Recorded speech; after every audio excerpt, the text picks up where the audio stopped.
At the Danny Cooper Basketball Academy, our goal isn't just to make players look good in drills. Our goal is to make them actual better basketball players. Everything we do here is about helping players learn how to think the game, how to make reads, solve problems, and adapt under pressure. So every session is built around that idea. We're not scripting perfect drills where everything goes right. We're manufacturing game situations, moments where players have to make decisions, sometimes the wrong ones, and learn from them. So you'll see in this workout, a lot of players will be jumping off 1 foot, out of control. They're going to be making bad passes, turning the ball over. But those are the reps that actually teach them. And we've created that environment where mistakes are expected, not punished.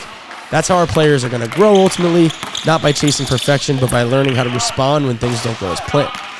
We call this psychological safety, providing the space where players feel comfortable experimenting, taking risks, and stretching their game. But when those mistakes happen, we don't just let them go. Every once in a while, a coach will butt in, give them pointers, show them the adjustment, and then get them right back into the action. This way, they have context in the environment, and they're able to see real progress.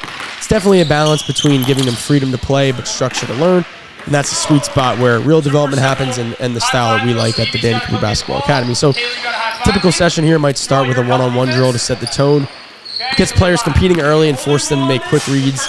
Also teaches them angles, space, and timing. One of the favorite ways, one of the best ways to get better, in my opinion, is just to play one-on-one with constraints. So a lot of times we'll set up a one-on-one drill with spatial constraint or one-on-one drill with a dribble limit. And to start the workout, players getting to compete against each other, it gets them having fun, it gets them loose, and it really sets the stage for a lot of competition. So from there, we'll hit one of our staples, the high-five decision-making drill.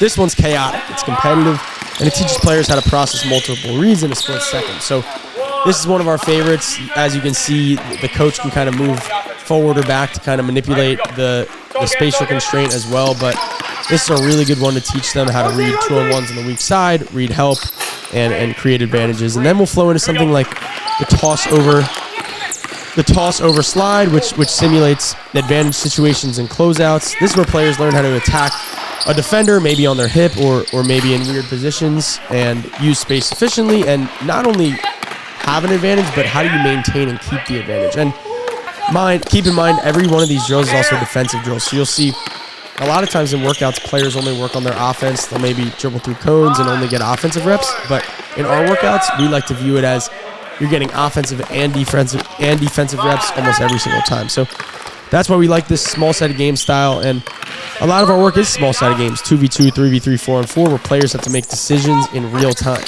These are live environments that are going to teach spacing, timing, communication. So you'll see a lot of our players talking, and it's one of our teaching points.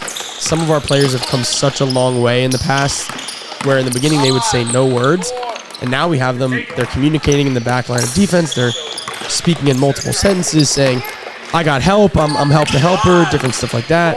And we emphasize the game actions too, so things like attacking closeouts, reading help, driving gaps, playing off ball screens, not through memorization, but through understanding. So we help our players through our basketball IQ library get to learn these different actions like gets and zooms and horns and ball screens, and learning how to play off ball. And we've really seen a lot of progress in terms of our players learning how to play basketball, not just run plays and doing drills. So you'll see throughout this workout, again, players will stumble, turnovers, miss layups, wrong reads, but that's exactly what we want, because every mistake is feedback, every rep is information, and when players understand that, the growth comes faster.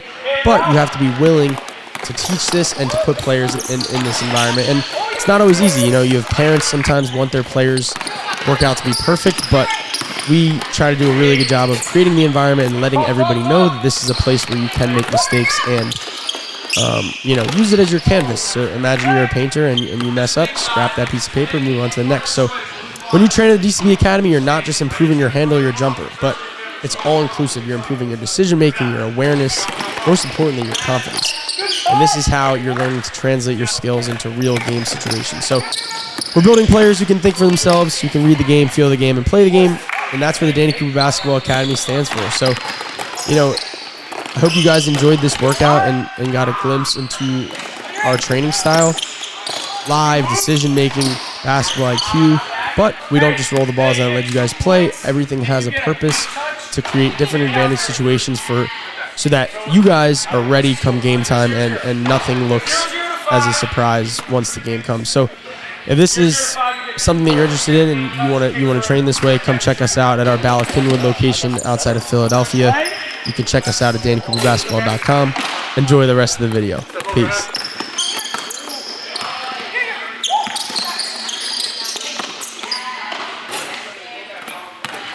Hey, touch! Be strong! Oh! 5, 4, 3. Good boy.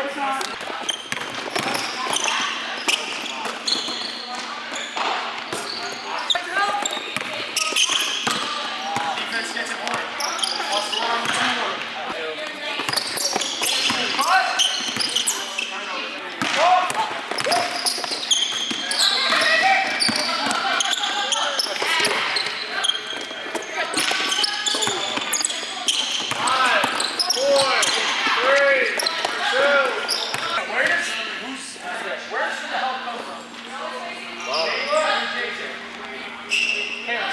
On that one, you were helping there. Kayla's help, and then JJ drops the split too. So then if Colin drives and beats Joel, Kayla can pick him up, and then Joel would have to probably X out and talk to JJ on this weak side, right? So it's very important you understand that position. Here we go. Okay, so tough.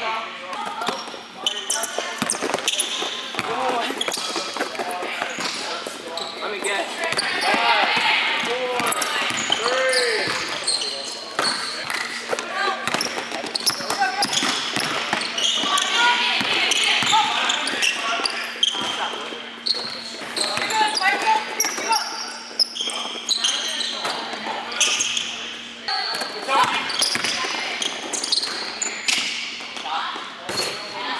Talk. You're up, Joel. Yeah, good tip, deflection. Guys, if she's here, she can pick either way. Boom is number 5. You got to scramble and talk from other positions. All right? Got it? Oh my God.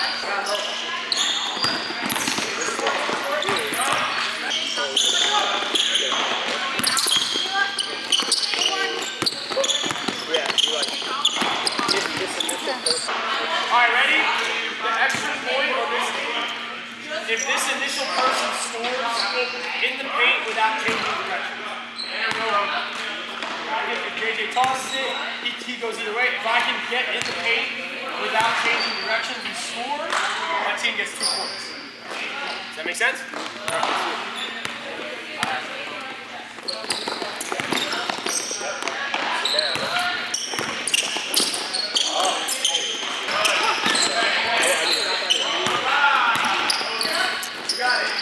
All right, Foul.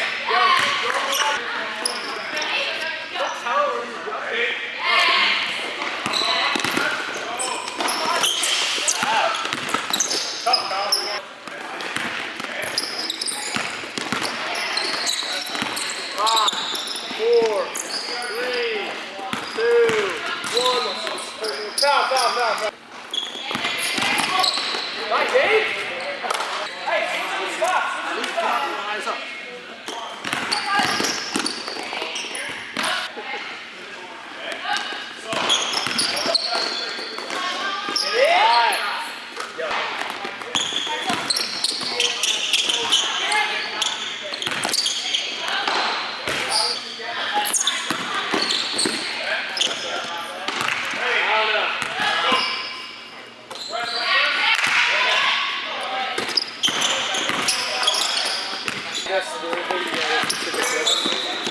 What's up? Maybe set up a drill where like at one pass away.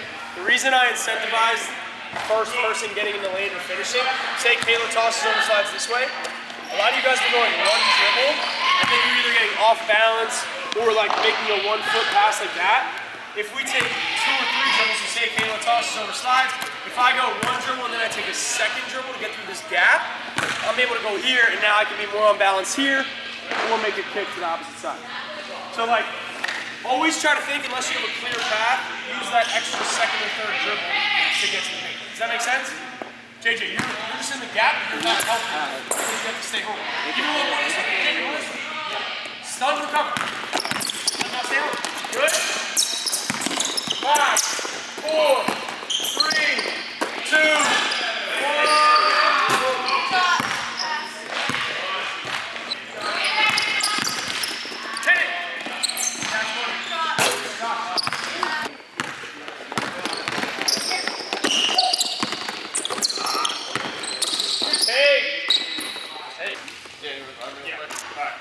Two ways you guys can beat this, right? Who has the advantage right now? Me or Dan?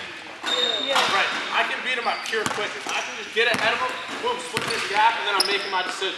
Or I can do what? What do we call it? Put him in what? Put him in jail. I get here, I'm keeping him on my back this whole time. He stays on my back. He's not coming back into the play. And then I got a 4 on what? Hey, wait, what? Real quick, what happened to Evie too? Come back. Evie had the ball in her right hand. A lot of times we're susceptible to what? Poke behind. So what might you have to do? No, keep it in your right hand first. I'm about to poke it, give it to the other hand. So we might have to exchange hands depending on where they're at. All right, so just keep that in mind. Here we go. You're looking talking.